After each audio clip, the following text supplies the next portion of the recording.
Келер жылдың 1-қаңтарынан бастап жалпыға бірдей декларацияның 3-ші кезеңі басталады.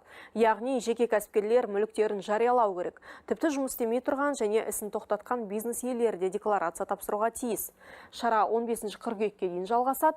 Біз бұл тақырыпты сұхбатқа арқау етіп алып отырмыз. Бағдарлама қонағы Қаржы министрлігі Мемлекеттік кірістер комитетінің ресми өкілі Айнұр Сартаева.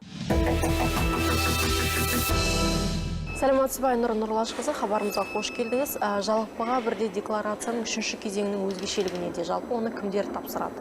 2024 жылдың 1-ші қаңтарынан бастап елімізде жалпыға бірдей декларация болудың 3-ші кезеңі енгізілгелі отыр.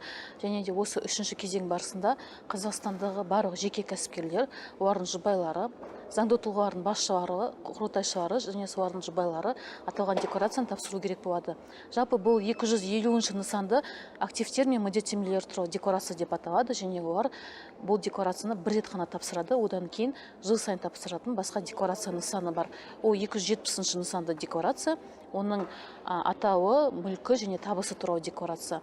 Яғни бұл алғашқы жаңағы айтып отырған 250-ші нысанды декларацияны азаматтар тапсырған кезде атында қандай мүлкі бар, активтері бар, міндеттемелері бар, аталған ақпараттың барлығын толықтай осы декларацияда көрсеткендері дұрыс болады. Және қазірден бастап аталған азаматтар осыған байланысты өзінің атында қандай мүліктері бар, соның барлығын кішкене түгендеу жұмыстарын жүргізіп, тиісті құжаттарын әзірлеп дайындалғандары дұрыс болады. Басқа қандай ақпаратты жариялау керек сонда? Негізі бұл декларацияда азаматтар Қазақстанда тіркелген жылжымайтын мүлік, пәтер, үй, жер учаскесі, сонымен қатар автокөлік құралдары болса, банктердегі Қазақстанда орналасқан несиелері, депозиттері болса, оны көрсетудің қажеті жоқ. Себебі бұл ақпараттардың барлығы да мемлекеттік органдардан және тиісті уәкілетті органдардан Мемлекеттік кірістер комитетіне келіп отырады.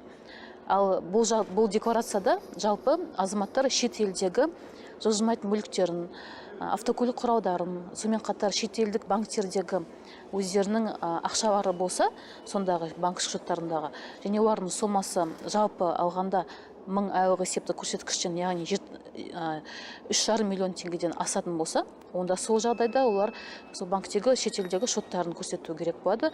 Одан бөлек Қазақстанда және шетелде орналасқан өздерінің атында патенттелген интеллектуалдық меншіктері болса, цифрлық активтері болса, сонымен қатар заңды тұлғалардағы шетелдегі үлесі болса, мысалы акционері болуы мүмкін, шетелдегі бір заңды тұлғаны, сондай жағдайларды көрсету керек.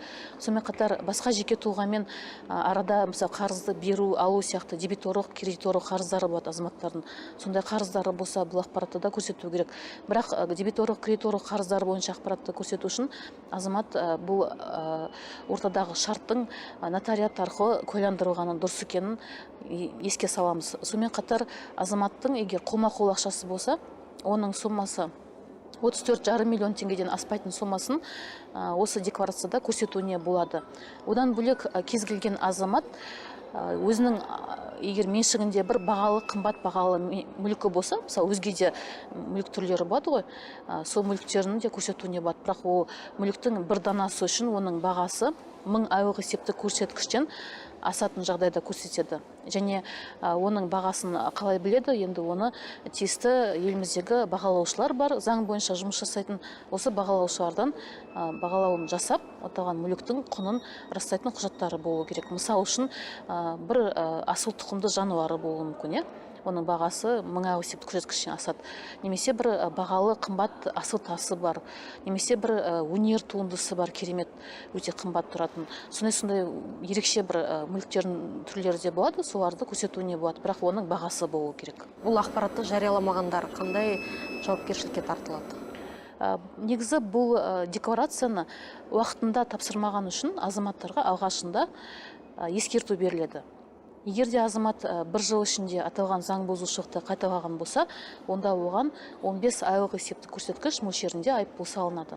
Бірақ енді азамат бұл декларацияны тапсырмағаннан кейін мүмкін білмей қалды, не ұмытып кетті, уақытылы тапсырмай қалды.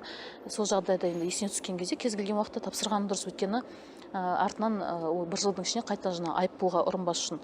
Содан кейін тағы да бір жауапкершіліктің түрі бар, ол егер декларацияда өзінің атындағы тіркелген мүліктің бірін көрсетпей қойды, немесе ақпаратты дұрыс көрсетпей қойды, бір қателіктер жіберді декларация тапсыруда.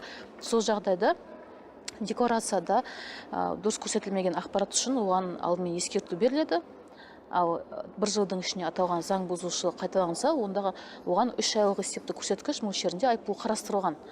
Ал енді бұл жерде егер салық төлемеу үшін аталған мүліктерін жасырып қалған болса, азамат, яғни салық төлеуден жалтару фактісі болып тұрса, көзге түсетіндей, онда сол жағдайда азаматқа қатаңдатылған әкімшілік жауапкершілік қарастырылған.